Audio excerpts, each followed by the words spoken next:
છોકરાઓ આપણે આપણા ચેપ્ટરમાં આગળ વધીએ તો લાસ્ટ વિડીયોની અંદર આપણે એકમ કોષોમાં પરમાણુઓની સંખ્યા વિશે અભ્યાસ કર્યો હતો કે એકમ કોષમાં જુદા જુદા એકમ કોષોમાં કેટલી સંખ્યામાં પરમાણુઓ હાજર હોય છે એનો આપણે અભ્યાસ કર્યો છે.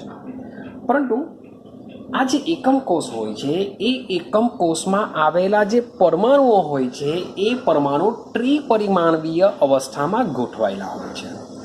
માટે આજે આપણે સમજવાનો પ્રયત્ન કરીશું કે આ જે ઘન સ્ફટિકમય ઘન પદાર્થમાં જે પરમાણુઓ આવેલા હોય છે એ પરમાણુઓ કેવી રીતના ગોઠવાયેલા હોય છે એને આપણે સમજીશું.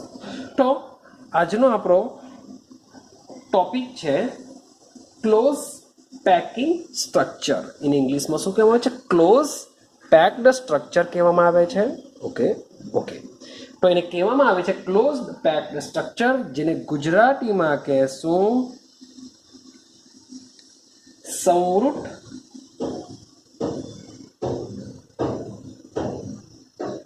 સંકુલિત રચનાઓ.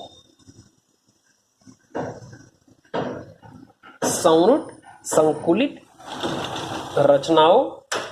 એકચ્યુઅલી આને આપણે મોડેલ દ્વારા જો સમજવાનો પ્રયત્ન કરીએ, મીન્સ કે પરમાણુઓનો જો મોડેલ બનાવવામાં આવે તો આ ટોપિક ખૂબ જ ઇઝીલી આપણે સમજી શકીએ છીએ. ક્લિયર છે? પણ તેમ છતાં પણ હું તમને પેપર અને બુકનો ઉપયોગ કરીને સમજાવવાનો પ્રયત્ન કરા. થોડુંક ઇમેજિનેશન કરવું પડશે, તમારે થોડુંક વિચારવું પડશે, થોડીક કલ્પના કરવી પડશે કે ભાઈ પરમાણુઓ આ રીતના ગોઠવાયેલા હોઈ શકે, આ રીતે એક ઉપર એક ગોઠવાયેલા હોઈ શકે, એવું થોડુંક ઇમેજિનેશન કરવું પડશે, તો જ આ ટોપિક તમારો ક્લિયર થઈ શકશે. ક્લિયર થાય છે? ચાલો તો સમજીએ. સૌથી પહેલા એક એક્ઝામ્પલ સમજીએ. માન લે કે મારી પાસે એક લખોટીઓ છે. લખોટી મીન્સ કે માર્બલ્સ, તમને આઈડિયા હશે. મારી પાસે સમજો બધી જુદી જુદી માર્બલ્સ છે, જુદા જુદા કદની માર્બલ્સ છે. સમજી લો કે મારી પાસે એક બોક્સ છે. એવું સમજો કે બધી માર્બલ્સ જુદા જુદા કદની હોય છે, પણ મેં જે માર્બલ્સ લીધેલી છે બધી એક સરખી લીધેલી છે. કેમ? કારણ કે આપણા સ્ફટિકમય ઘન પદાર્થમાં જે પરમાણુઓ હોય છે એ પરમાણુઓ બધા કેવા હોય છે? એક સરખા હોય છે. માટે આ જે લખોટીઓ છે એ લખોટી ઉપર મેં કેવી લીધેલી છે? સેમ લીધેલી છે, એવું સમજો. હવે આ લખોટી જે છે તેને હું શું કરા? આમાં હું ગોઠવા, શબ્દ બોલું છું ગોઠવા. તો 1 2 3 એકબીજાની ટોટલી આ રીતના ગોઠવતો જવા. પાછું સેમ અહીંયા આ રીતના ગોઠવી શકું છું. ક્લિયર થાય છે? તો આ જે રચના જે થાય છે, જે સૌથી પહેલા મેં માત્ર એક જે રચના દર્શાવેલી હતી તે એની એક પરમાણવીય રચના કહેવાશે. આની ઉપર જ્યારે બીજી લખોટીનું સ્તર મૂકવામાં આવે છે તો રચના જો હવે આ બાજુની સાઈડ બી વધે છે, આ બાજુની સાઈડ બી વધે છે, માટે આ થઈ ગયું હવે દ્વિપરમાણવીય. તો તમે જેમ જેમ ઉપર મૂકતા જશો તેમ તેમ એ દ્વિપરમાણવીય જ બનશે. પણ જો આની ઉપર મીન્સ કે આ જે લખોટી છે એ લખોટીની ઉપર જો મૂકવામાં આવે તો ભાઈ ત્રિપરિમાણવીય રચના બનતી હોય છે. તો આવી જ બધી વસ્તુ આપણે અહીં સમજવાની છે. કેમ? કારણ કે જે સ્ફટિકમય ઘન પદાર્થ હોય છે એ સ્ફટિકમય ઘન પદાર્થમાં પરમાણુઓ ત્રિપરિમાણવીય દિશામાં અથવા તો ત્રિપરિમાણવીય રચના ધરાવતા હોય છે. ક્લિયર છે? અને આ જે પરમાણુઓ છે એ પરમાણુઓ જે ઘન પદાર્થની અંદર સખત, શબ્દ બોલું છું સખત, ગોળાઓ સ્વરૂપે આવેલા હોય છે એવું આપણે સમજીને ચાલીશું. બધા જ આ જે પણ ઘન પદાર્થમાં પરમાણુ હશે એ કેવા હશે? સખત ગોળા સ્વરૂપે હશે એવું આપણે ઇમેજિનેશન કરીને ચાલીએ. અને આ ગોળાઓ શક્ય બને તેટલી બધી જ ખાલી જગ્યા અથવા તો ખાલી જગ્યા ઓછામાં ઓછી રહે તે રીતના ગોઠવણી પામતા હોય છે. આઈડિયા આવે છે? તો સૌથી પહેલા મીન્સ કે હું સીધું જ આપણે જો ત્રિપરિમાણવીય અવસ્થાની અંદર જો પરમાણુની ગોઠવણી સમજીશું તો ભાઈ ટોટલી બાઉન્સ મારશે. તો ખરેખર એકચ્યુઅલી હોય છે ત્રિપરિમાણવીય અવસ્થામાં જ ગોઠવણી હોય છે, પણ તેમ છતાં પણ આપણે એક પરમાણવીય, દ્વિપરમાણવીય, ત્રિપરિમાણવીયમાં ક્રમશઃ સમજતા જશું, જેથી આપણે ટોટલ ક્લિયર થઈ શકે. તો શરૂઆત કરીએ આપણે અને સમજવાની સમૃદ્ધ સંકુલિત રચનાને. તો સૌથી પહેલા જોઈએ એક પરિમાણમાં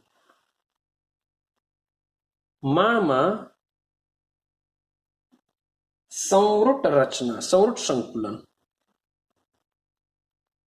ચાલો, એક પરિમાણમાં સંવૃત સંકલન. હવે જો લખેલું છે એક પરિમાણ મીન્સ કે ભાઈ વિચારો ટ્રી ડાયમેન્શનલ. આપણો જે પરમાણુ હોય છે આ બહાર નીકળતી ઉપર તરફની દિશામાં હોય છે. તો ભાઈ એક્સ વાય ઝેડ, માત્ર એક્સ હશે એક પરમાણુય કહેશું, એક્સ અને વાય હશે ટ્રી પરમાણુય કહેશું, પર ઝેડ બી હશે આની ઉપર તરફ હશે ઝેડ, તો આપણે એને ટ્રી પરમાણુય કહીએ છીએ. તો જ્યારે એક પરમાણુયની વાત કરતા હોઈએ ત્યારે ગોળાઓ માત્ર એક જ દિશામાં હશે. ગોળાઓ માત્ર શું હશે? એક જ દિશામાં ગોઠવાયેલા હોય છે. અને આ જે ગોળાઓ છે, ગોળાઓ જો આપણે વિચારીએ તો આ ગોળાઓ શું કરશે? એકબીજાને અડકીને આ રીતના ગોઠવાયેલા હોય છે. એકબીજાને અડકીને આ રીતના ગોઠવાયેલા હોય છે. તો આ જે ગોઠવણી છે તેને એક પરિમાણમાં સંવૃત સંકલન કહેવામાં આવે છે, કે જેમાં માત્ર એક જ પરિમાણની અંદર ગોળાઓ ગોઠવાયેલા હોય છે. તો આ રીતના એકબીજાને અડકીને શું કરતા હોય છે? હરોળમાં, શબ્દ બોલું છું, હરોળમાં ગોઠવાયેલા હોય છે. એક જ પરિમાણમાં હરોળમાં એકબીજાને અડકીને, યાદ રાખજો, ઘન પદાર્થમાં મોલેક્યુલ શું કરતા હોય છે? આ રીતના એકબીજાને અડકીને એક જ હરોળમાં ગોઠવાયેલા હોય છે. હવે તમે એક જ હરોળમાં ગોઠવાયેલા આ જો પરમાણુને તમે જોશો તો તમને આઈડિયા આવશે કે આવી ગોઠવણીમાં તમે કોઈ પણ એકદમ નાકાનો આપણે પરમાણુ છોડી દઈએ તે સિવાયનો કોઈ પણ એક પરમાણુ પકડો. માની લો કે હું આ પરમાણુની વાત કરું છું, તો આ પરમાણુ તેની નજીકના બીજા બે પરમાણુ સાથે સંપર્કમાં હશે. બોલો હા કે ના? એક આયરો, એક આયરો. તો આવી ગોઠવણમાં કોઈ પણ એક પરમાણુ તેની પડોશીના બે પરમાણુ સાથે સંપર્કમાં હોય છે. માની લઉં કે હું એક બીજો પરમાણુ લઈ લઉં, હું આ એક પરમાણુ લઈ લઉં, ચલો આ પરમાણુની વાત કરું છું, તો આ પરમાણુ પણ તેની નજીકના બીજા બે પરમાણુ સાથે શું હોય છે? સંપર્કમાં હોય છે. એટલે કે બે પડોશી પરમાણુની વાત કરીશું. તો જ્યારે પરમાણુને એક પરિમાણમાં હરોળમાં ગોઠવવામાં આવે છે ત્યારે કોઈ પણ એક પરમાણુ તેની નજીકના બે પડોશી પરમાણુના સંપર્કમાં હોય છે. બસ. તો યાદ રાખજો, જેટલા પરમાણુ સંપર્કમાં હોય છે એના પરથી આપણે શું નક્કી કરીએ છીએ? એનો સવર્ગ આંક નક્કી કરીએ છીએ. શબ્દ શું છે? સવર્ગ આંક. તો ભાઈ સવર્ગ આંક કોને કહેવાશે? તો કોઈ પણ જે કણની વાત કરતા હોઈએ એ કણની સૌથી નજીકના પડોશી કણોની સંખ્યા. સવર્ગ આંકનો મતલબ શું થાય? કણની નજીકના પડોશી કણોની સંખ્યાને તેનો સવર્ગ આંક કહે છે. મેં તમને આ પરમાણુની વાત કરી, તો આ પરમાણુમાં નજીકના બીજા બે પરમાણુ છે. માની લો કે આ પરમાણુની વાત કરું તો એની નજીકના બે પરમાણુ. તમે કોઈ પણ એક પરમાણુ લેશો તો એ પરમાણુ તેના બે પડોશી પરમાણુના સંપર્કમાં હોય છે. માટે એક પરમાણવીય સવૃત સંકુલમાં સવર્ગ આંક કેટલો હોય છે? યાદ રાખજો, 2 હોય છે. એક પરિમાણ સંકલમાં પરમાણુનો અથવા તો કણનો સવર્ગ આંક 2 હોય છે. સવર્ગ આંક 2 નો મતલબ થશે કે જ્યારે પરમાણુને હરોળમાં ગોઠવીએ છીએ ત્યારે કોઈ પણ પરમાણુ તેની નજીકના બે પડોશી પરમાણુના સંપર્કમાં હોય છે. માટે તેનો સવર્ગ આંક કેટલો થશે? 2 થશે. આઈડિયા આવે છે? ચાલો, તો આ થઈ ગયું એક પરિમાણમાં આ રીતના ગોઠવાશે. હવે તમે કહેશો સર મારે આ તો એક્સ પરિમાણમાં લીધો, માની લો કે વાય પરિમાણમાં લેવું હોય તો તમે જો વાય પરિમાણમાં આ રીતના લેવાનો પ્રયત્ન કરશો તો પણ સેમ આ રીતના જ ગોઠવાશે. તો પણ સેમ આ રીતના ગોઠવાશે. તો પણ તમે ચેક કરશો કે માની લો કે આ પરમાણુની વાત કરું છું તે પણ નજીકના બે પરમાણુના સંપર્કમાં રહેશે તો બી સવર્ગાંક કેટલો આવશે? 2 જ આવશે. તો ભાઈ એક્સ અક્ષ પર તમે દર્શાવો કે વાય અક્ષ પર દર્શાવો કે ભાઈ ઝેડ અક્ષ પર દર્શાવો, કોઈ પણ અક્ષ પર તમે દર્શાવવાનો પ્રયત્ન કરશો તો એનો સવર્ગાંક કેટલો આવશે? 2 જ આવશે. ક્લિયર થાય છે? હવે આગળ જઈએ આપણે. હવે વાત કરીએ હવે દ્વિપરિમાણમાં સંયુક્ત સંકલન જોઈએ. હવે વાત કરીએ દ્વિપરિમાણમાં સંયુક્ત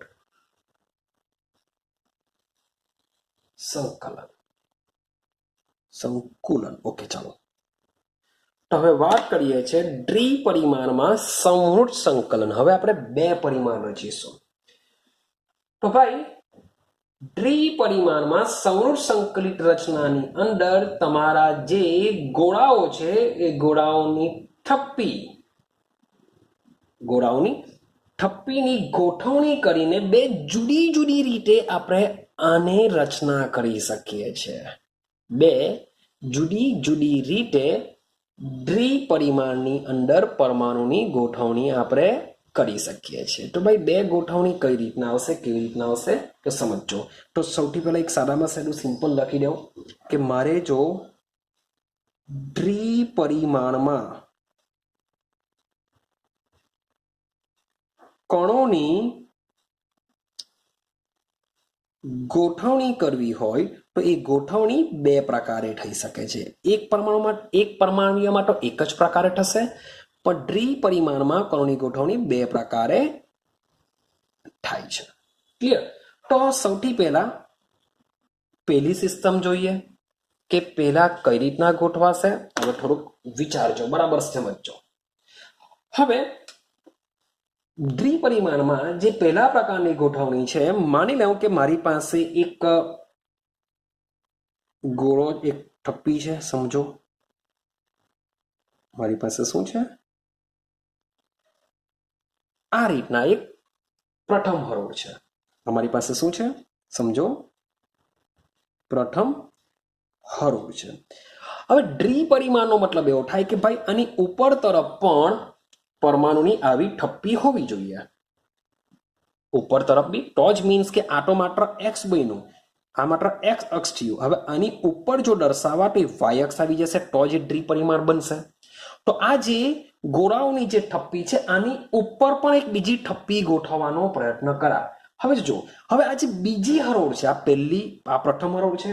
હવે જે બીજી હરોળને પ્રથમ હરોળના સંપર્કમાં ભાઈ હું એવી રીતના ગોઠવા કે જેથી બીજા હરોળના જે ગોળા છે પ્રથમ હરોળના ગોળાની બરાબર ઉપર જ ગોઠવાશે. આઈડિયા આવે છે? તો હવે હું બીજી હરોળના ગોળાઓને ગોઠવું તો બીજી હરોળના ગોળાઓને હું એવી રીતના ગોઠવા કે એ ગોળાઓ બીજી હરોળના ગોળાઓ પ્રથમ હરોળના ગોળાઓની બરાબર ઉપર જ ગોઠવાશે. સમજી લેજો ભાઈ, હું બરાબર આકૃતિ મીન્સ કે બરાબર એકબીજાને ટચ જ હશે. તો અહીં જે ગોળા છે એની ઉપર જ શું છે, મેં બીજી હરોળના ગોળાઓને ગોઠવા. પાછળ રિપીટેશન કરું કે બીજી હરોળના ગોળાઓને, કારણ કે મારે આ રીતના કરવું જ પડશે તો જ એ દ્વિપરિમાણીય બનશે. મારે જે પ્રથમ હરોળના ગોળા છે એની ઉપર હું શું કરા, બીજી એક હરોળ દર્શાવવા. હવે જે બીજી હરોળના ગોળાઓ છે એને પ્રથમ હરોળના ગોળાઓ ઉપર એવી રીતના ગોઠવવામાં આવે છે કે જેથી બીજી હરોળના ગોળાઓ પ્રથમ હરોળની ઉપર જ ગોઠવાય. તો આ પ્રકારની એક ગોઠવણી બને છે. હવે તમે જોશો તો આ જે બંને આ જે રેડ માર્કર વાળા છે બીજી હરોળ કહેવાશે. આ પ્રથમ હરોળ છે તો આ કેવી કહેવાશે, બીજી હરોળ કહેવાશે. તો બીજી હરોળના જે ગોળાઓ છે એને આપણે શું કરેલું છે, પ્રથમ હરોળ પર મૂક્યા છે. માટે બંને હરોળ જો ચેક કરશો તમે, બંને હરોળ કેવા છે, એક જ પ્રકારની ગોઠવણી ધરાવે છે. કે આ જે રીતના ગોઠવાયેલા છે પ્રથમ હરોળના ગોળાઓ એવી જ ગોઠવણી બીજી હરોળમાં પણ જોવા મળે છે. એટલે કે બંને હરોળની ગોઠવણી કેવી છે, એ સરખી છે. માની લો કે આ ગોઠવણીને જો હું એ પ્રકારની ગોઠવણી કહું તો આ પ્રકારની ગોઠવણી પણ એ જ કહેવાશે. માની લો કે આની ઉપર હજુ એક હરોળ ગોઠવું, જરાક જોતા જજો. માની લો કે આની ઉપર હજુ પણ એક હરોળ ગોઠવું તો આ જે ત્રીજી હરોળ છે એ ત્રીજી હરોળ પણ જે પહેલા ગોઠવેલી બે હરોળ જેવી છે, માટે આ પણ કેવી ગોઠવણી કહેવાશે? એ પ્રકારની ગોઠવણી કહેવાશે. મીન્સ કે આ રીતના તમે આ રીતના એકબીજા ઉપર ઉપર ઉપર ગોઠવતા જશો તો બધા હરોળની ગોઠવણી કેવી થશે? એક સરખી થશે. એટલે કે આ કેવી ગોઠવણી કહેવાશે? એ પ્રકારની ગોઠવણી કહેવાશે. એટલે કે જે હરોળ જે આવેલી છે એ હરોળ સેમ બેઠી જ એની ઉપર જો ગોઠવાયેલી હોય તો દરેકે દરેક હરોળ એક સરખી હોય છે. પ્રથમ લઈ લેવું, દ્વિતીય લઈ લેવું, તૃતીય, ચતુર્થ, વોટ એવર જેટલી બી હરોળ હશે બધી આ રીતના ગોઠવાયેલી હોય છે. એ તો એ પ્રકારની ગોઠવણી દર્શાવતી હોય છે. ક્લિયર આવે છે? ચાલો હવે જરાક જોજો, સમજવાનો પ્રયત્ન કરજો કે આ જે પ્રકારની જે ગોઠવણી છે આ પ્રકારની ગોઠવણીની અંદર હવે સવર્ગાંક વિચારીએ. માન લો કે કોઈ બી એક ગોળો પકડવાની વાત કરું, માન લો કે હું આ ગોળાની વાત કરું છું, તો આ ગોળો વિચારો બીજા અન્ય કેટલા ગોળા સાથે સંપર્કમાં હશે? તો ભાઈ વિચારીએ તો આ પહેલો ગોળો એની સંપર્કમાં છે, આ બીજો ગોળો, ભાઈ આ ગોળો એના સંપર્કમાં નહીં હશે. જો આ ગોળો એના સંપર્કમાં નહીં હશે. આ ગોળો છે એ આની અને આની સંપર્કમાં હશે, પણ આની સંપર્કમાં નહીં હશે. મારે તો જે રેડ જે કરેલું છે એ કેટલા ગોળાની સંપર્કમાં હશે એની વિચાર કરીએ. તો આ જે ગોળો છે, આ જે બ્લુ કરું છું એ બધા એકબીજાની સંપર્કમાં હશે. આ બી આની હશે સંપર્કમાં, આ સંપર્કમાં નહીં હશે, આ બી સંપર્કમાં હશે. તો તમે ચેક કરશો કે આ પ્રકારની જો એ પ્રકારની ગોઠવણી થતી હોય તો ભાઈ એક ગોળો એટલે કે એક કણ બીજા 4 પડોશી કણ સાથે સંપર્કમાં હોય છે. એક ગોળો બીજા 4 પડોશી કણ સાથે સંપર્કમાં હોય છે. આઈડિયા આવે છે? માટે આ પ્રકારની ગોઠવણીમાં કણોનો સવર્ગાંક કેટલો હોય છે? ભાઈ 4 હોય છે. દિમાગમાં ફિટ કરજો. જો આ પ્રકારની જો ગોઠવણી હોય તો દ્વિપરિમાણમાં જો એ પ્રકારની ગોઠવણી હોય એ આપણે ભાઈ એવું જરૂર નથી કે ભાઈ 4 ડોલર છે ટોન, તો ભાઈ એ પ્રકારની ગોઠવણી કહેવાશે. મીન્સ કે દરેકે દરેક થપ્પી એક સરખી રીતે ગોઠવાયેલી છે, સેમ રીતે ગોઠવાયેલી છે, માટે આ એ પ્રકારની ગોઠવણી કહેવાશે. તો જો આવી ગોઠવણીમાં જે કણ છે એ કણનો સવર્ગાંક કેટલો બનતો હોય છે? 4 હોય છે. હવે સમજો કે અહીં જે કોઈ પણ એક ગોળો હશે એ તેની નજીકના પડોશી 4 ગોળાના સંપર્કમાં હશે. જો આ 4 ગોળાના કેન્દ્રને જો એકબીજા સાથે જોડવામાં આવે, માન લો કે હું આની વાત કરું છું, આ ગોળાની પડોશી આ એક, આ બીજું, આ ત્રીજો ગોળો, આ ચોથો ગોળો, તો એ 4 ગોળાના કેન્દ્રને જો જોઈન્ટ કરવામાં આવશે, જોડવામાં આવશે તો ભાઈ આ રીતની રચના બને છે. જો એક જાતનો ચોરસ બને છે. શું બને છે? એક જાતનું ચોરસ કે જે પડોશી 4 પરમાણુ છે એ 4 પરમાણુના કેન્દ્રને જો જોડવામાં આવે તો ચોરસ જેવી રચના બનતી હોય છે. શું બનતી હોય છે? ચોરસ જેવી રચના બનતી હોય છે. માટે એને ચોરસ સંવૃત સંકુલન પણ કહેવામાં આવે છે. તો ભાઈ તમે એમાં 3 જ વસ્તુ યાદ રાખવાની છે.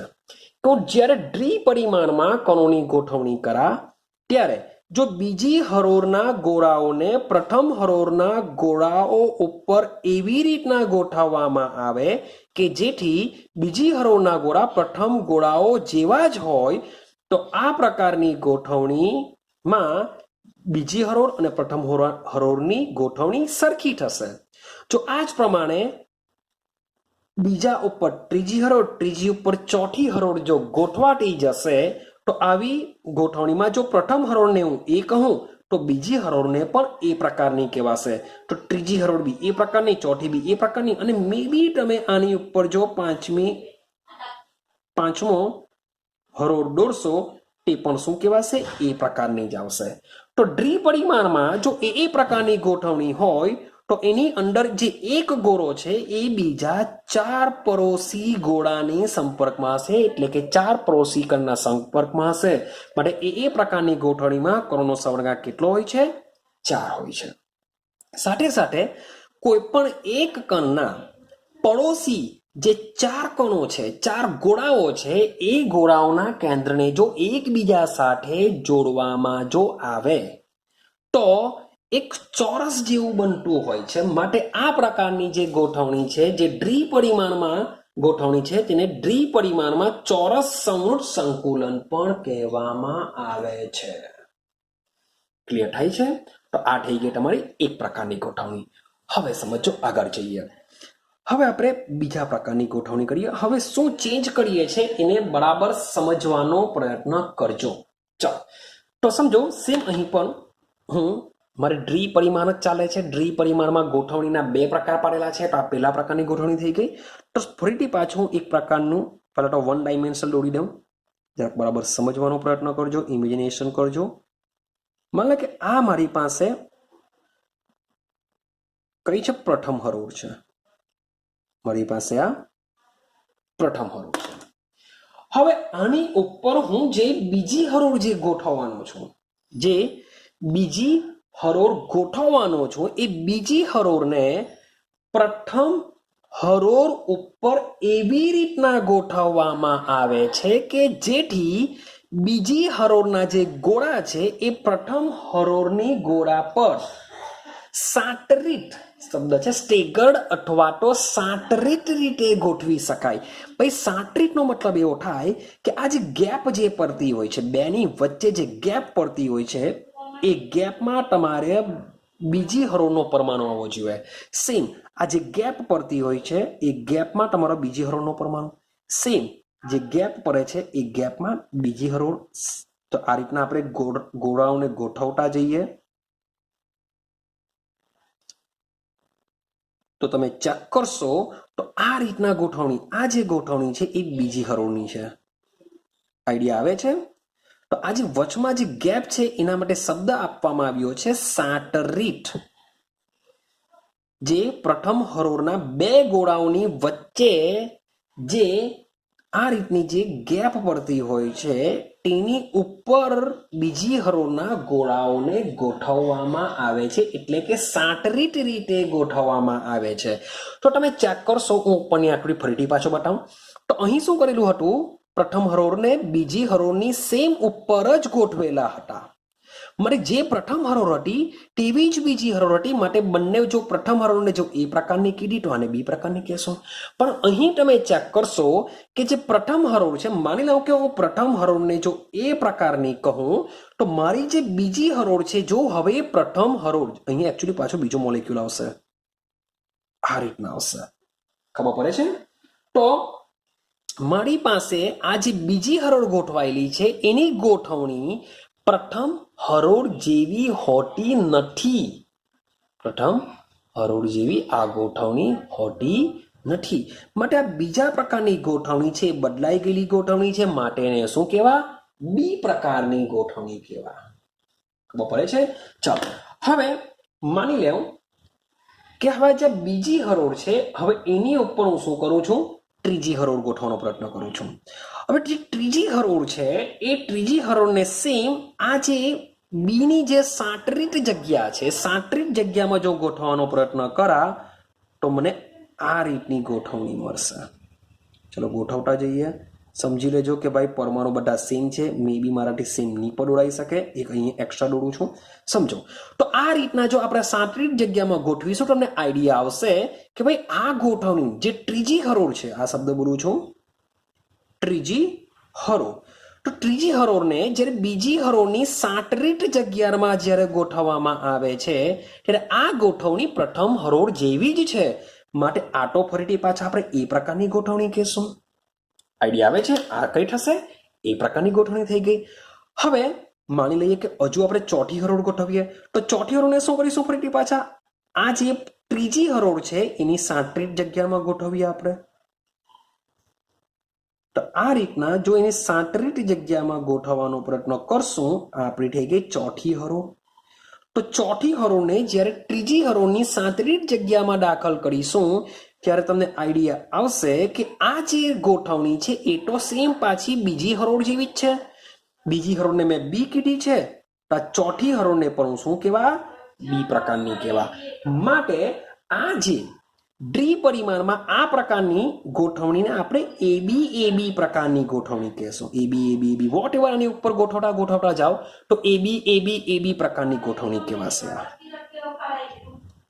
શું કહેવાશે આને એબી પ્રકારની આ ગોઠવણી કહેવાશે આટલી આઈડિયા આવી ગઈ મીન્સ કે આ જે ઉપરની જે ગોઠવણી છે એના કરતા આ ગોઠવણી કેવી થાય છે અલગ પડે છે પેલામાં એ પ્રકારની ગોઠવણી હતી તો આમાં એબી પ્રકારની ગોઠવણી હતી ક્લિયર ચાલો તો સમજો અહીં તમને એક બીજી વસ્તુ ચલો એ પછી વાત કરીએ સૌથી પહેલા આપણે સવર્ગ આંક પર જઈએ ચલો સવર્ગ આંકની વાત કરીએ તો અહીં સવર્ગ આંકની વાત કરીએ તો ભાઈ કોઈ બી એક ગોળો આપણે પકડી લઈએ ચલો માની લો કે હું આ ગોળાની વાત કરું છું આજે મેં બ્લેક માર્કર જે બ્લેક પેનથી ઉપયોગ કર્યો તે ગોળાની વાત કરું હવે આ જે ગોળો છે બીજા કેટલા ગોળાની સંપર્કમાં હશે આ ગોળો બીજા કેટલા ગોળાની સંપર્કમાં હશે તો સમજીએ કે ભાઈ આ એક ગોળો થઈ ગયો 1 નંબર લખવા જાઉં છું આ થઈ ગયો 2 3 આની સાથે ટચમાં છે 4 આની સાથે ટચમાં છે 5 આની સાથે ટચમાં છે 6 મીન્સ કે આ પ્રકારની રચનામાં એક કણ તેની નજીકના 6 પડોશી કણ સાથે શું હોય છે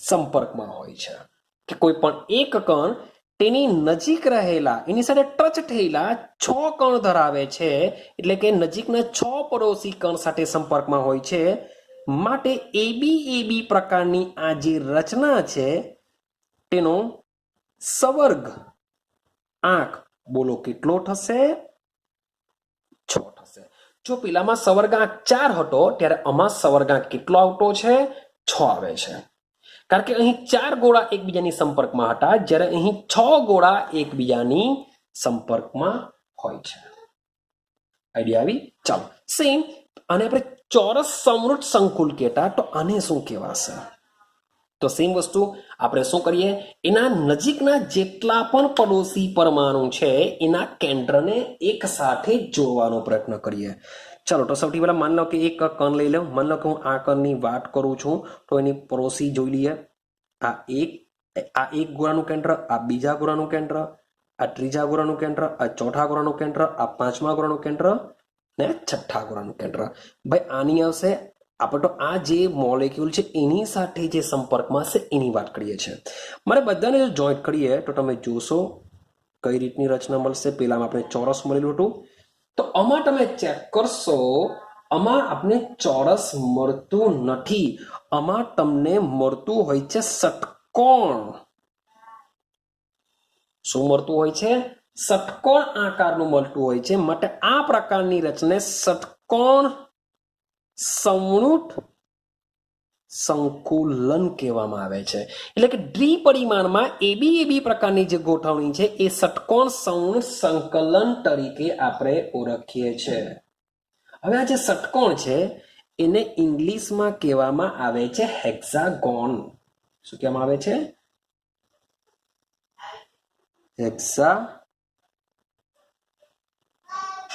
હેક્સાગોન કહેવામાં આવે છે આ શબ્દ પણ યાદ રાખજો હેક્સાગોન ક્લિયર તો આટલું બંનેમાં આપણે કમ્પેરિઝન કર્યું આ ચોરસ સમૃદ્ધ સંકુલન છે જ્યારે આ શું છે ષટકોણ સમૃદ્ધ સંકુલન છે હવે બંને વચ્ચે જો ડિફરન્સિએશન જોઈએ તો તમે જોશો કે અહીં જે બે જે મીન્સ કે આ 4 મોલેક્યુલ છે જોજો આ મીન્સ કે આ લઈ લે ચાલો તો આ 4 મોલેક્યુલ છે તેમની વચ્ચેની જે ખાલી જગ્યા છે જેને આપણે છિદ્ર કહેશું તો એ જે છિદ્ર છે એ આ રીતના આવેલું છે જો ચેક કરશો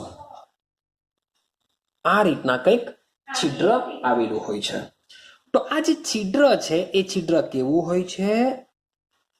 મોટું હોય છે. જ્યારે તમે આ પ્રકારની રચનામાં ચેક કરશો તો આ જે પરમાણુ છે એ પરમાણુમાં જે છિદ્ર છે બે પ્રકારના આવશે. મીન્સ કે એક આ પ્રકારનું છિદ્ર આવશે અને એક આ પ્રકારનું છિદ્ર આવશે.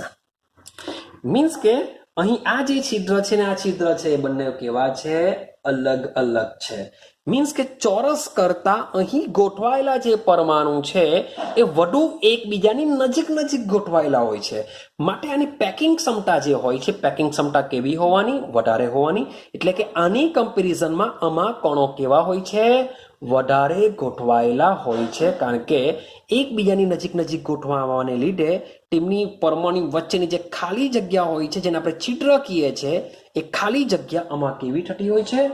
ઓછી થતી હોય છે. તો આ જે ખાલી જગ્યા છે જેને કહેવામાં આવશે છિદ્ર, જેને ઇંગ્લિશમાં આપણે વોઇડ કહેશું. વોઇડ જે આપણે પાછળથી સમજવાના જ છે. છિદ્ર જેને ઇંગ્લિશમાં વોઇડ કહેશું. તો આ ચોરસ સૌર સંકુલનમાં છિદ્ર મોટા હોય છે, જ્યારે ષટકોણીય સૌર સંકલનમાં વોઇડ કેવા હોય છે? નાના હોય છે. અને તે પણ કયા આકારમાં હોય છે? ત્રિકોણ સ્વરૂપમાં હોય છે. તમે એને ધ્યાનથી આકૃતિ જો ચેક કરશો તો અહીં એક તરફના ત્રિકોણ ઉપરની તરફ હશે ને એક તરફ નીચેની તરફ આવેલા છે. મીન્સ કે હરોળમાં આ જે ત્રિકોણ જે હોય છે તે પણ કેવા હોય છે? બે પ્રકારના હોય છે, જુદા જુદા હોય છે.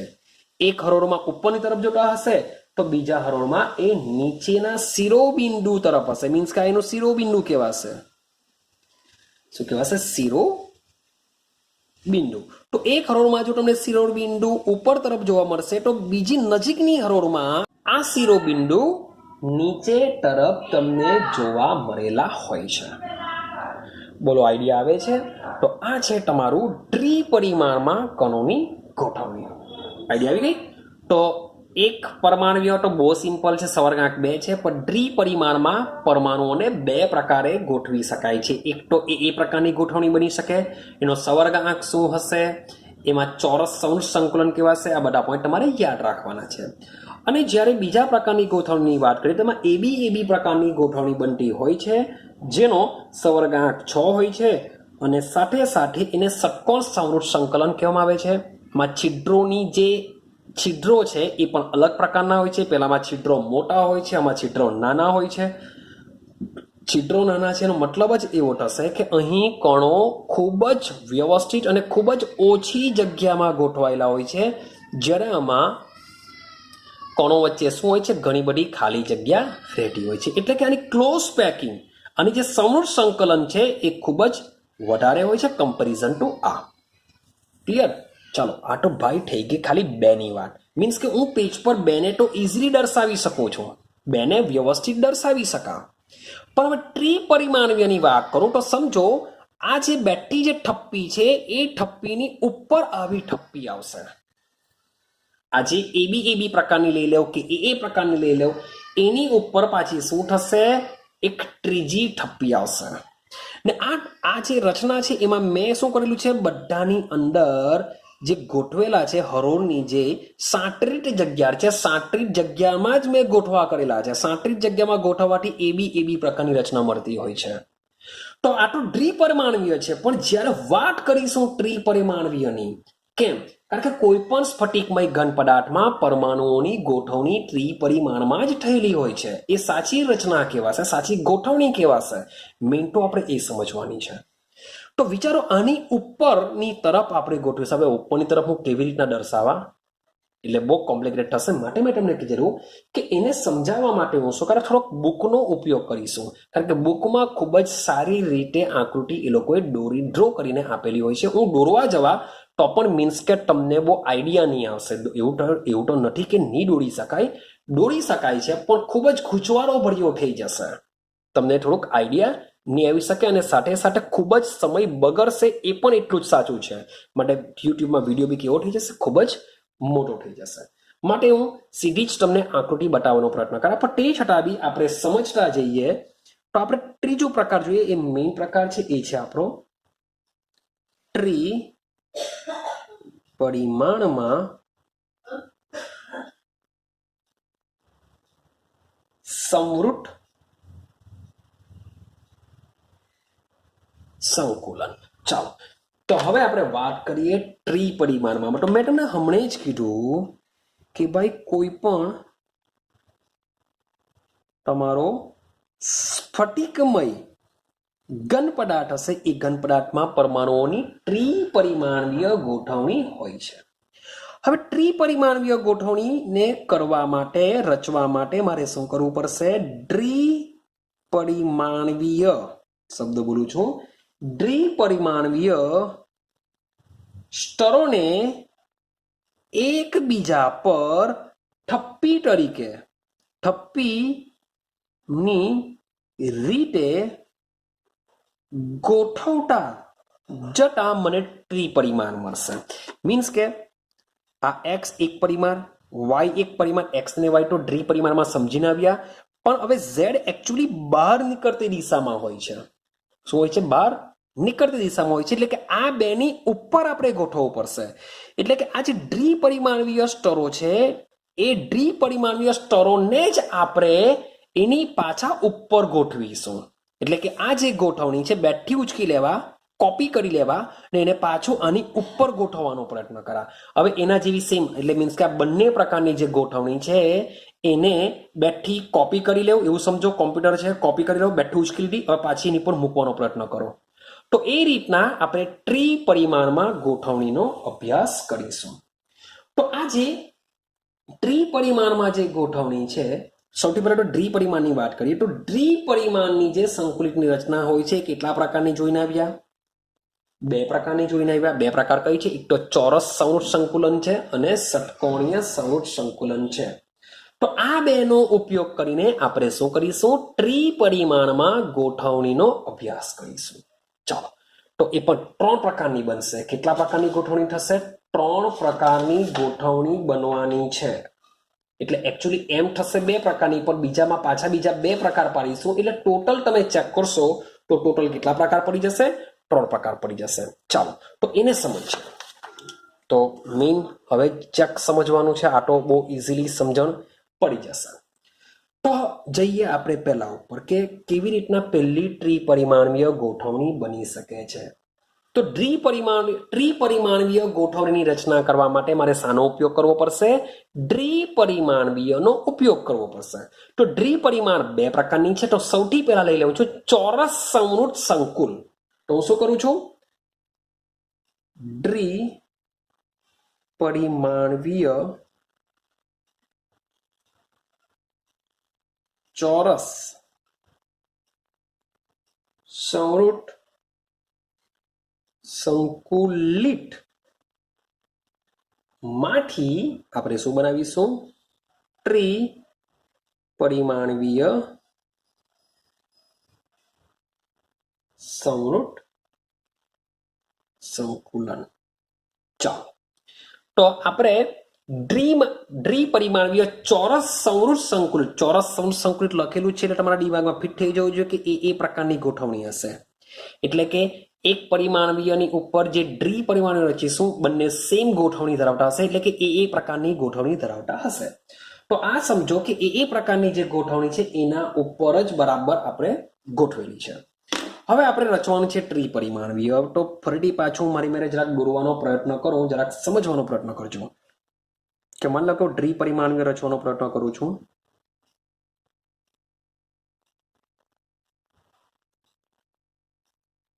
એ પ્રકારની ગોઠવણી છે. માટે શું કરીશું? જે પહેલી જે મેં સ્તર દોરેલું છે એના જેવું જ બીજું સ્તર હોવું જોઈએ. એના જેવું શું હોવું જોઈએ? જેટલા પણ સ્તરો હશે એ સ્તરો દ્વિપરિમાણમાં આ જ રીતના એક ઉપર એક ગોઠવાયેલા હોય છે. તો જ આપણી એ પ્રકારની ગોઠવણી બનશે. હવે આ દ્વિપરિમાણ છે, ચોરસ સંવૃત સંકુલન છે.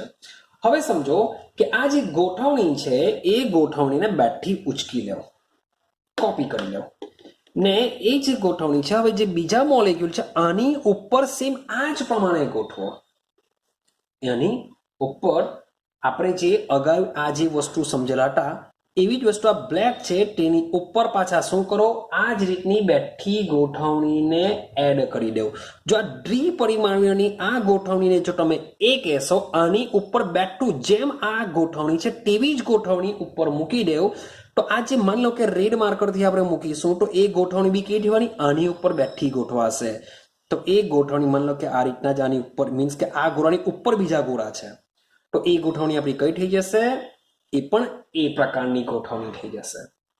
એટલે કે તમે આની ઉપર જેટલા પણ ગોઠવણી કરતા જશો તો આ દ્વિપરિમાણીય સ્તર જે રીતના ગોઠવાયેલું છે એની ઉપર તમે એ જ રીતના જો સ્તરને ગોઠવતા જાઓ, તો જો સ્તરને જો એ પ્રકારની ગોઠવણી કહો તો એની ઉપર જેટલા બી તમે સ્તર ગોઠવશો બધા કયા આવશે, એ પ્રકારના આવશે. માટે આ જે ગોઠવણી છે ત્રિપરિમાણની તેને એ પ્રકારની ગોઠવણી કહેવાશે. એને શું કહેવાશે, એ પ્રકારની ગોઠવણી કહેવાશે. કેમ? કારણ કે ત્રિપરિમાણમાં બધા જ સ્તરો, શબ્દ બોલું છું, ત્રિપરિમાણની વાત ચાલે છે, દ્વિપરિમાણની વાત નથી કરતો હું, કારણ કે દ્વિપરિમાણમાંથી મારે ત્રિપરિમાણમાં બનાવવું છે.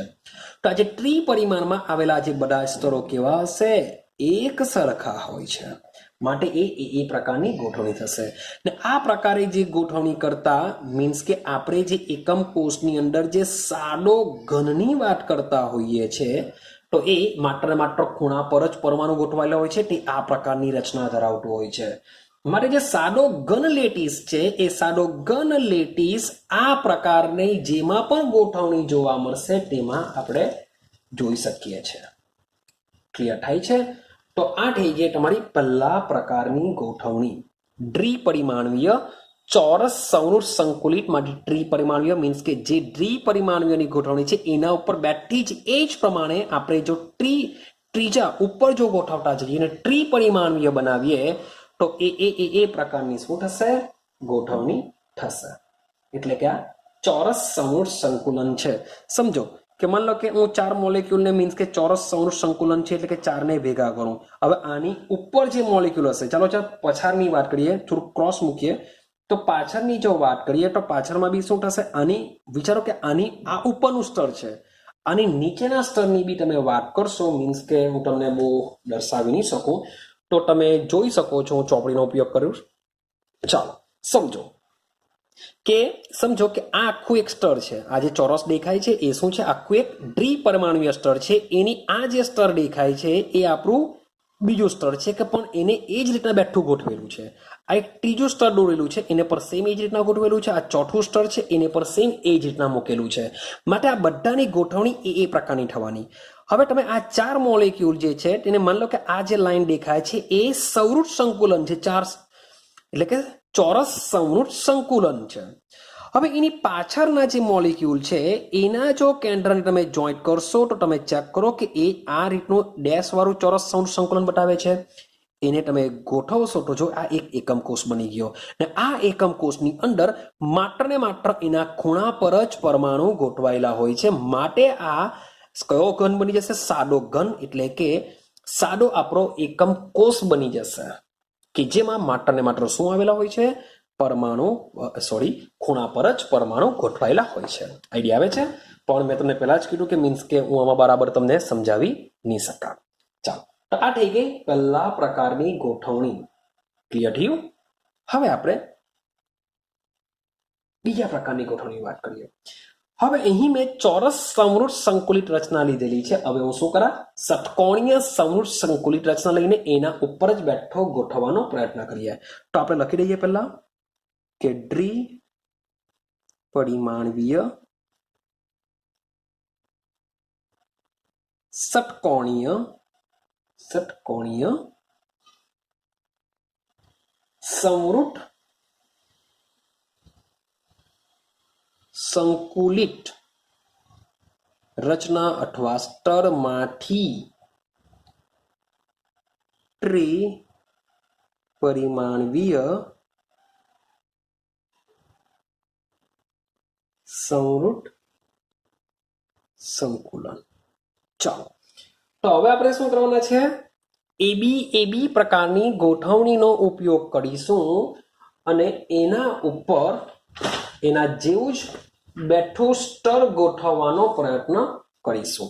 તો એકચ્યુઅલી આ જે બીજા પ્રકારની ગોઠવણી છે એ એકચ્યુઅલી બે પ્રકારની હશે.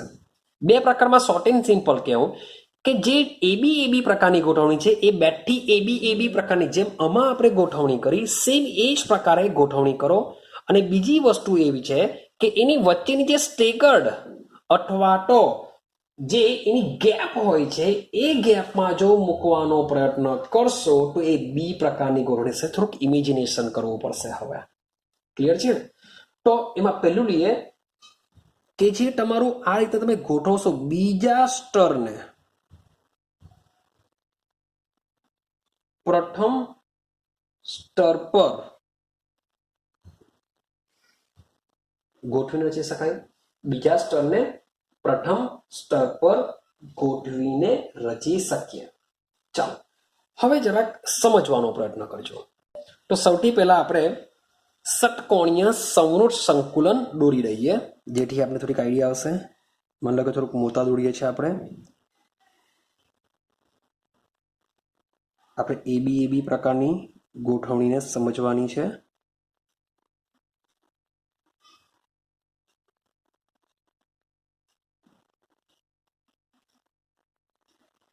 જે હું ગોળા દોરું છું એ શું દોરું છું? વચ્ચેની ગેપમાં દોરું છું. સેમ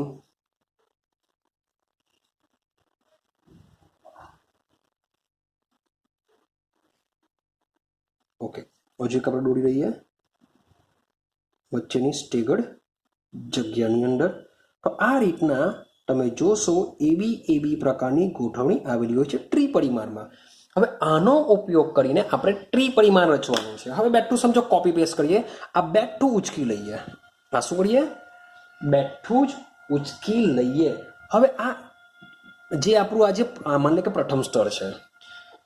હવે બીજા સ્તરને પ્રથમ સ્તર ઉપર તેની વચ્ચેની સ્ટેગર્ડ અથવા તો એને કહેવામાં આવે છે ગુજરાતીની અંદર સાટરીટ રીતે ગોઠવીશું. એટલે કે આજે વચ્ચેની જે ગેપ દેખાય છે એ ગેપમાં આપણે મૂકવાનો પ્રયત્ન કરીશું.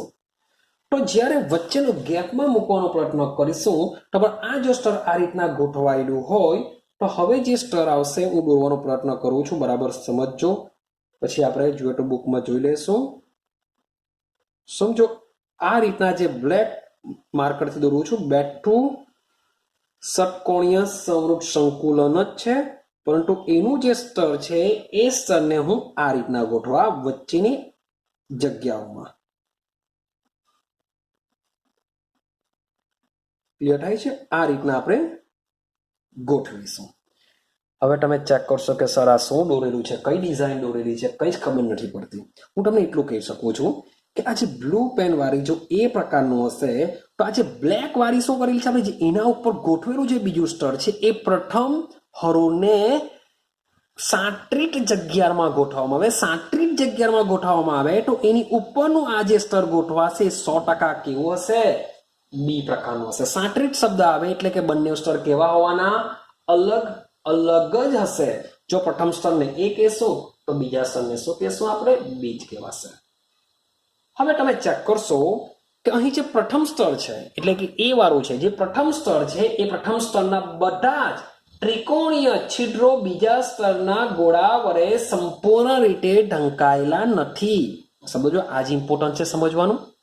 કે શબ્દ પાછળ રિપ્રેઝન્ટ કરું કે પ્રથમ સ્તરના શબ્દ બોલું છું, પ્રથમ સ્તરના બધા જ આ ત્રિકોણીય છિદ્ર એટલે કે આની વાત ચાલે છે. જો આ ત્રિકોણીય છિદ્ર, આ ત્રિકોણીય છિદ્ર, આ બધા ત્રિકોણીય જે છિદ્ર છે એની વાત ચાલે છે કે પ્રથમ સ્તરના બધા જ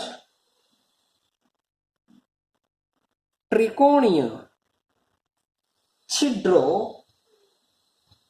જે એના ઉપર જે બીજું સ્તર મૂકવામાં આવે છે તો બીજા સ્તરના ગોળાઓ વડે સંપૂર્ણ રીતે ઢંકાયેલા હોતા નથી કે તમે એ નામનું સ્તર છે એની 37 જગ્યામાં બીજા એના જેવા જ બીજા સ્તરને મૂક્યા, પણ તેમ છતાં પણ બંને સ્તર જુદા જુદા આવશે, એ અને બી પ્રકારના હશે. તો આ પ્રથમ સ્તરના જે છિદ્રો છે, ત્રિકોણીય છિદ્રો હશે, એ બીજા સ્તરને મૂકવાથી પણ તમને એ ઢંકાયેલા જોવા મળશે નહીં. તો હું તમને બુકમાં બતાવવાનો પ્રયત્ન કરું, બુકમાં સમજો કે કેવી રીતના આપેલું છે. ચાલો જોજો કે આ જે એકદમ ઝાંખું ઝાંખું જે દોરેલું છે એ શું છે? આપણું પ્રથમ સ્તર છે. હવે આ જે પ્રથમ સ્તર જે છે એ પ્રથમ સ્તરનું આ શું છે? એક છિદ્ર છે. અહીંયા ચેક કરો, આ બી છિદ્ર છે. તો આ જે 37 જગ્યા છે એમાં જ આપણે બીજું આવું સ્તર બેઠું ગોઠવી દઈએ છે. બેઠું આવું જ સ્તર છે, જો ડાર્ક જે કરેલું છે બેઠું એવું જ સ્તર છે. પણ તમે અહીં ચેક કરશો કે પ્રથમ સ્તરના જે ત્રિકોણીય છિદ્ર છે, અહીં જે પહેલા છિદ્ર હતું, અહીં બી છિદ્ર હતું, અહીં બી છિદ્ર છે, તો આ જે પહેલા જે છિદ્ર છે બીજા સ્તરના ગોળા ભલે આપણે મૂકીએ તેમ છતાં પણ આ છિદ્ર સંપૂર્ણપણે ઢંકાયેલું હોતું નથી. છિદ્ર તમને જોવા મળશે જ.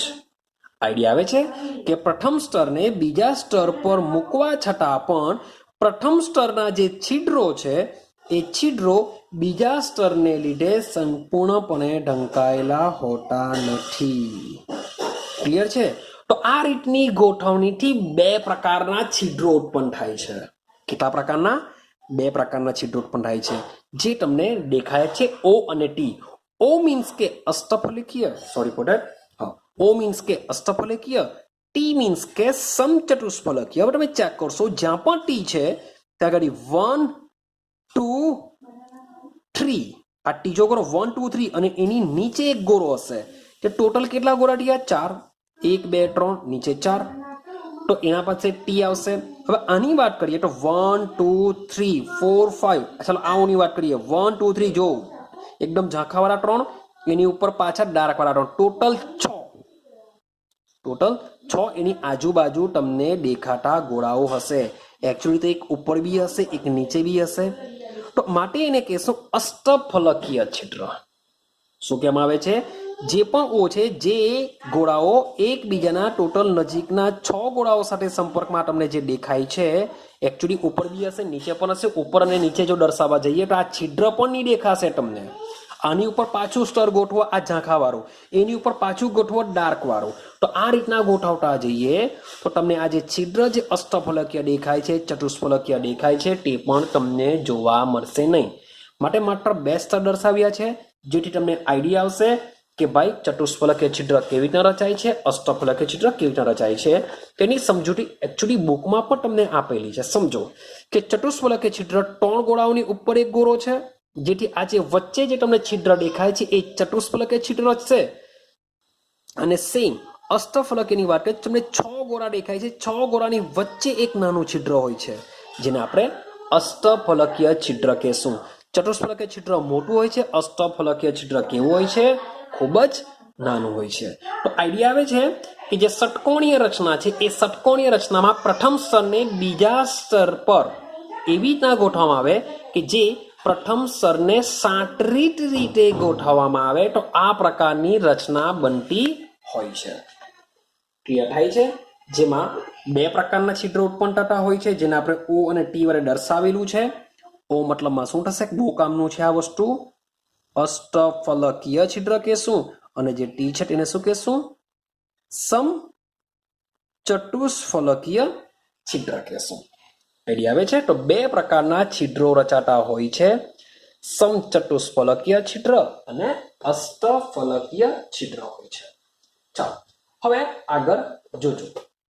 હવે તમે આગળની જો વાત કરીએ, તમે બુકમાં મીન્સ કે ઓબ્ઝર્વેશન કરવાનો પ્રયત્ન કરજો કે જ્યારે પ્રથમ સ્તર ઉપર જ્યારે બીજા સ્તરને સ્ટેગર્ડ રીતના ગોઠવીએ છીએ ત્યારે આ રીતની રચના બનતી હોય છે.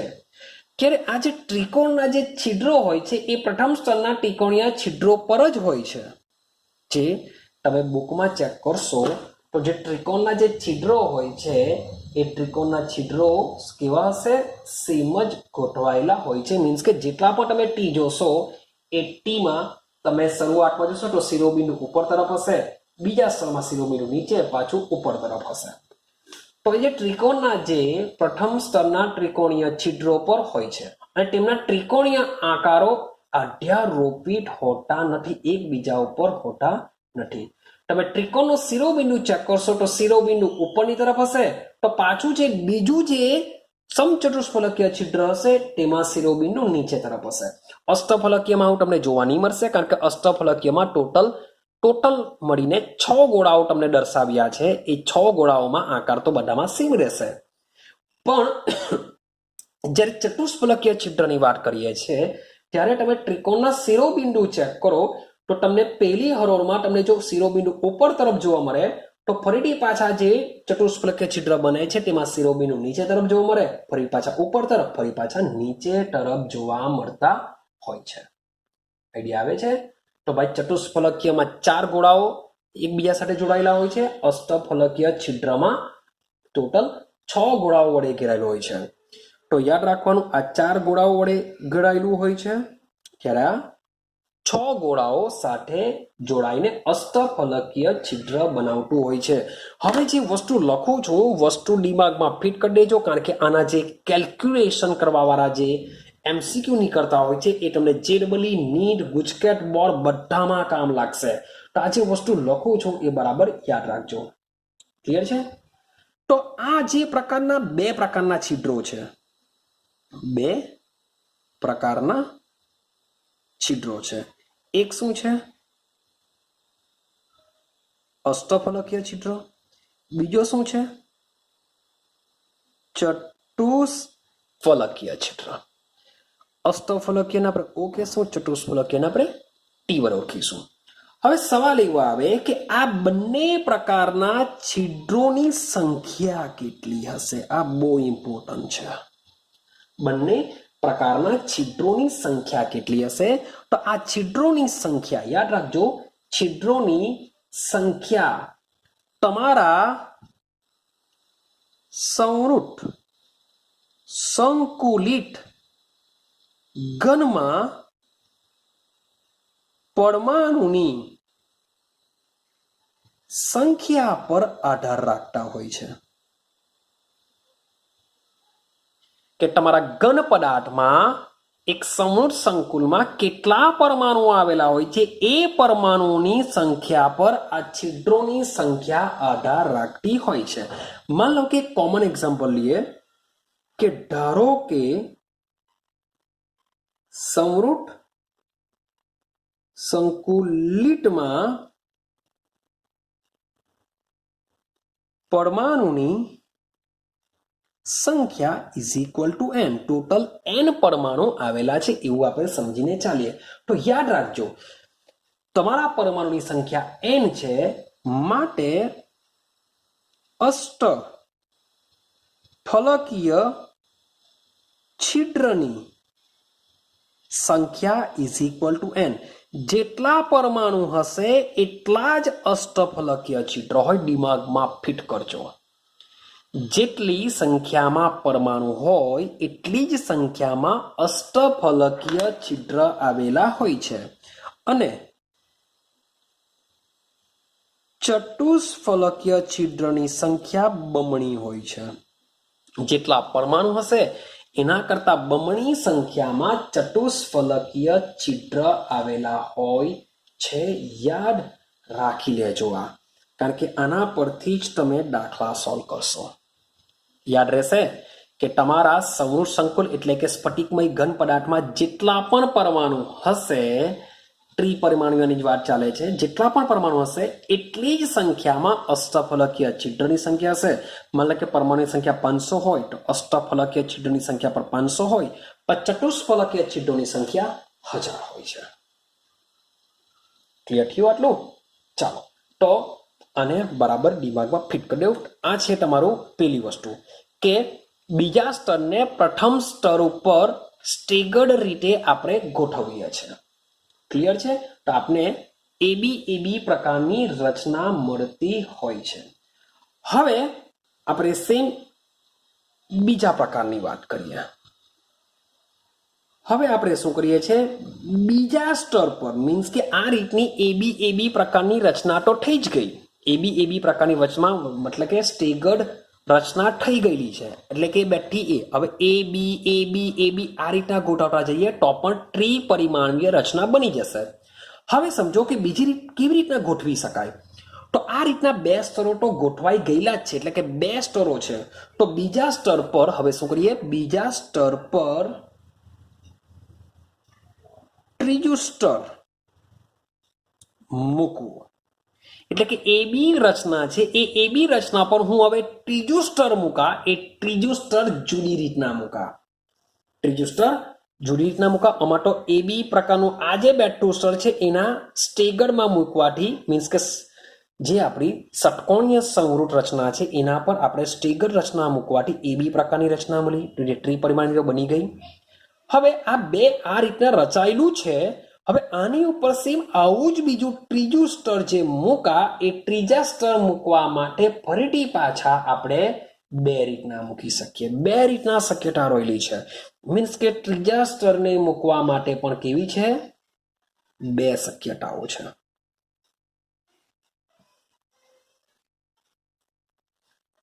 કેટલી છે, બે શક્યતાઓ રહેલી હોય છે. તો શરૂઆત આપણે પહેલી શક્યતા વિશે વિચારીએ કે પહેલી શક્યતા શું છે. તો પહેલી શક્યતા એ છે કે આ રીતના જે ગોઠવણી કરી છે એ ગોઠવણી ઉપર હવે ત્રીજું સ્તર જે મૂકીશું એ ત્રીજું સ્તર એવી રીતના મૂકીશું કે જેથી સમચતુષ્ફલકીય છિદ્રો ઢંકાઈ જાય. શું થશે, સમચતુષ્ફલકીય છિદ્રો ઢંકાઈ જાય એ રીતના આપણે હવે ત્રીજું સ્તર મૂકીશું. તો અહીંયા લખીશું આપણે કે સમ ચતુષ્ફલકીય છિદ્રો ઢાંકતા. શબ્દ બોલું છું, સમ ચતુષ્ફલકીય છિદ્રો ઢાંકતા. એટલે કે બીજા સ્તરના જે સમચતુષ્ફલકીય છિદ્રો છે એના ઉપર આપણે ત્રીજું સ્તર જો મૂકીએ તો આ સમચતુષ્ફલકીય છિદ્રો કેવા થઈ જવા જોઈએ, ઢંકાઈ જવા જોઈએ. તો આ રીતે જો ગોઠવણી કરીએ તો તમારું જે ત્રીજું સ્તરનું જે ગોળા છે એ ગોળા પ્રથમ સ્તરના ગોળાઓ સાથે બરાબર ગોઠવાઈ જશે. એટલે કે અહીં આ જે એ બી પ્રકારની રચના છે, હવે તમે જે ત્રીજું સ્તર મૂકશો એ ત્રીજા સ્તરમાં જે સમચતુષ્ફલકીય ગોળા છે, મીન્સ કે અહીં જે સમચતુષ્ફલકીય ગોળાઓના જે છિદ્ર છે એ છિદ્રને જો તમે ઢાંકશો ત્રીજું સ્તર વડે તો એ ત્રીજા સ્તરની ગોઠવણી મીન્સ કે આ જે બ્લુ માર્કર વાળું જે દોરેલું છે એના ઉપર જ સમજો કે પાછો એક બીજો ગોળો આવશે, જેને લીધે સમચતુષ્ફલક આ જે ત્રીજા પ્રકારની જે સ્તર મૂકું છું એ ત્રીજા પ્રકારનું સ્તર કોના જેવું બની જશે, એ પ્રકારનું બની જશે. માટે આવા કિસ્સામાં ચતુષ્ફલકીય છિદ્રો જો ઢાંકવાનો પ્રયત્ન કરીશું તો તમારી રચના એ બી પ્રકારની થશે. કેવી રચના થવાની, એ બી પ્રકારની વાત થશે. અને આ ત્રિપરિમાણમાં ચતુષ્ફલકીય છિદ્રોને ઢાંકતી એ બી પ્રકારની રચનાને કહેવામાં આવે છે હેક્સાગોનલ ક્લોઝ પેક, જેને HCP કહેવામાં આવે છે. હેક્સાગોનલ ક્લોઝ પેક, હેક્સાગોનલ ક્લોઝ પેક, જેને શોર્ટ એન્ડ સિમ્પલ HCP રચના કહેવામાં આવે છે. ક્લિયર થાય છે? આ વસ્તુ તમારે યાદ રાખવાનું છે. અને એના એક્ઝામ્પલ HCPના, કારણ કે એક્ઝામની અંદર એક્ઝામ્પલ બી પૂછી કાઢે છે 1 માર્ક્સની અંદર કે હેક્સાગોનલ ક્લોઝ પેક અથવા તો નીચેનામાંથી શામાં HCP રચના જોવા મળતી હોય છે. તો એક્ઝામ્પલ તરીકે મીન્સ કે બુકમાં એડ કરી દેજો. તમને બુકમાં મેગ્નેશિયમ આપેલું છે, ઝિંક પણ આપેલું છે, પણ સાથે સાથે તમે એડ કરી શકો છો. આ બધા એડ કરી દો. બેરિલિયમ એડ કરી દો, કેડમિયમ એડ કરી લો, કોબાલ્ટ એડ કરો, કોબાલ્ટ. ત્યાર પછી ટીઆઈ એડ કરી શકો, ટીએલ થેલિયમ એડ કરી શકો. તો બધા એક્ઝામ્પલની અંદર HCP રચના આવેલી હોય છે. કઈ રચના આવેલી હોય છે? HCP રચના આવેલી હોય છે. આ વસ્તુ તમારે યાદ રાખવાની છે. તમે તમારી બુકમાં જોશો તો એ બી પ્રકારની રચના તમને ઇઝીલી સમજી શકો છો. ક્લિયર થાય છે? તો તમે બુકનો ઉપયોગ કરજો, ઇઝીલી આઈડિયા આવી જશે. હવે સેમ બીજા પ્રકારની રચનાની વાત કરીએ. સીધી સિમ્પલ વસ્તુ છે. અહીંયા લખેલું છે ચતુષ્ફલકીય છિદ્રોને ઢાંકતા. તો હવે શું આવશે? અષ્ટફલકીય છિદ્રોને ઢાંકતા. હવે તમારું જે ત્રીજું સ્તર છે એને બીજા સ્તર પર એવી રીતના ગોઠવવામાં આવે કે જેથી અષ્ટફલકીય છિદ્રો ઢંકાઈ જાય. તો જો આ રીતના ગોઠવવા જઈએ તો જે તમારું ત્રીજું સ્તર છે એ ત્રીજું સ્તર પ્રથમ સ્તર જેવું હોતું નથી. જો પ્રથમ સ્તરને A કહીએ, બીજા સ્તરને B કહીએ, તો ત્રીજા સ્તરને મારે C કહેવું પડશે, કારણ કે એ અષ્ટફલકીય છિદ્રને ઢાંકે છે. એ રીતના જો ગોઠવવાનો પ્રયત્ન કરીશું તો તમારું જે ત્રીજું સ્તર છે એ પ્રથમ સ્તર જેવું હોતું નથી. માટે અષ્ટફલકીય છિદ્રોને ઢાંકતી રચના એબીસી પ્રકારની રચના તમને જોવા મળશે. આઈડિયા આવે છે? હા, તમારું જે 3 સભ્ય ચોથું સ્તર પાછું એ પ્રકારનું આવશે, પાંચમું બી, છઠ્ઠું સી. તો એબીસી પ્રકારની રચના તમને આમાં જોવા મળતી હોય છે. અને આ પ્રકારની રચનાને કહેવામાં આવે છે સીસીપી. યાદ રાખતા જજો. અને શું કહેશું? સીસીપી રચના કહેશું, એટલે કે cubic close pack. Cubic close packing અને કહેવામાં આવે છે, અથવા તો અને કહેવામાં આવે છે એફસીપી. શું કહેવામાં આવે છે? FCP, face centred cubic. CCP નામ છે ક્યુબિક ક્લોઝ પેકિંગ, અને એફસીપી ને કહેવાશે face centred FCC face centre cubic packing એવું કહેશું આપણે. ફેઝ સેન્ટર ક્યુબિક કહેશું, જરાને કહેશું ક્યુબિક ક્લોઝ પેકિંગ.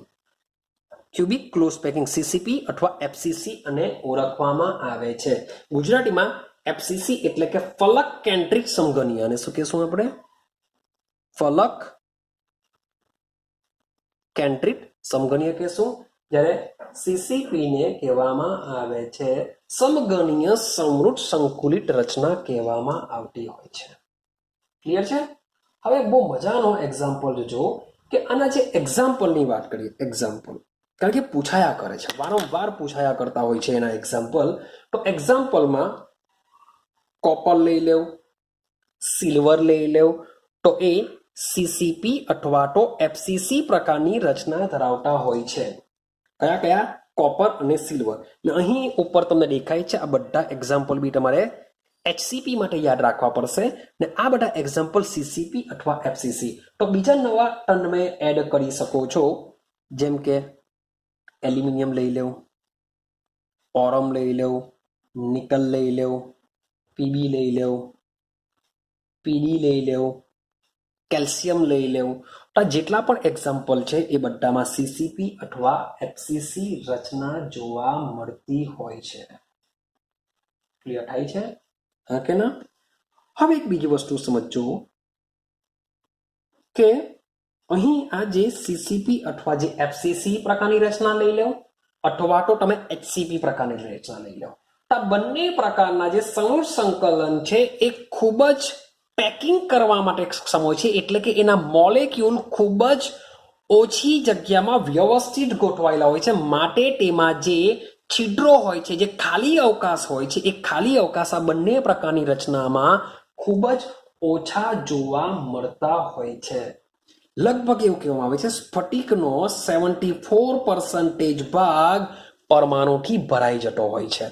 માત્ર એમાં તમને વોઇડની જો વાત કરીએ, ખાલી જગ્યાની વાત કરીએ તો 100 માંથી બાદ કરી દેજો, 100 માંથી બાદ કરી દેજો. જેટલો પણ મીન્સ કે 74 છે એટલે 6 એટલે 26%. 26% શું હોય છે? એમાં છિદ્ર એટલે કે ખાલી અવકાશ તમને જોવા મળતો હોય છે.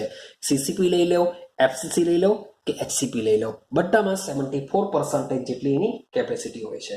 બીજી એક વસ્તુ યાદ રાખવાનું છે કે આ બંને પ્રકારની રચનામાં તેનો એક ગોળો નજીકના પડોશી બીજા 12 ગોળાના સંપર્કમાં હોય છે. માટે આ શબ્દ બી યાદ રાખવાનો છે કે તમારો એચસીપી રચના હોય કે પછી સીસીપી હોય કે એફસીસી હોય, બધામાં એક ગોળો નજીકના બીજા 12 ગોળા સાથે શું હોય છે સંપર્કમાં, માટે આ પ્રકારની રચનાનો જે સવર્ગાંક બી પૂછી કરતા હોય છે 12 હોય છે. યાદ રાખજો, સીસીપી, એફસીસી, એચસીપી બધાનો સવર્ગાંક કેટલો હોય છે? 12 હોય છે. શબ્દ કયા કયાનો? તમે એચસીપી લઈ લેશો, તમે સીસીપી લઈ લેશો, તમે એફસીસી લઈ લેશો, આ બધાનો સવર્ગાંક તમને 12 જોવા મળતો હોય છે. પણ બીજું એક વસ્તુ જાક બુકમાં લખી રાખજો, body centred cubic BCC, body centred ક્યુબિકનો જે સવર્ગાંક હોય છે એ હોય છે 8. બોડી સેન્ટર્ડ ક્યુબિક, તો જે બોડી સેન્ટર્ડ ક્યુબિક છે, બોડી સેન્ટર્ડ ક્યુબિકનો સવર્ગાંક કેટલો હોય છે? 8 હોય છે. આ બધાના સવર્ગાંક, બધાના એક્ઝામ્પલ, ચતુષ્ફલકીય છિદ્રની સંખ્યા, અષ્ટફલકીય છિદ્રની સંખ્યા, આ બધી જ વસ્તુ તમારા દિમાગમાં હોવી જોઈએ. આઈડિયા આવે છે? તો મીન્સ કે બહુ મજાનું છે. થોડુંક કલ્પના કરવી પડશે, ઇમેજિનેશન કરવી પડશે. હું પેજ પર બહુ સારી રીતના દોરી નહીં આકૃતિ, માટે સમજવાનો પ્રયત્ન કરજો. તમારી બુકમાં જોઈને તમને આઈડિયા આવી જશે. ક્લિયર છે? તો આજના માટે આટલા વિડીયો સુધી જ રાખીશું. તો નેક્સ્ટ વિડીયોમાં આપણે આગળની વાત કરીશું, જે બહુ મજાની છે. કારણ કે જે એક્ઝામ્પલ તમને એમસીક્યુ સ્વરૂપમાં પૂછાય છે એ કેવા પૂછાશે, કેવી રીતના પૂછાશે, એની આપણે વાત કરીશું. ક્લિયર છે? તો મળીશું આપણે નેક્સ્ટ વિડીયોની અંદર.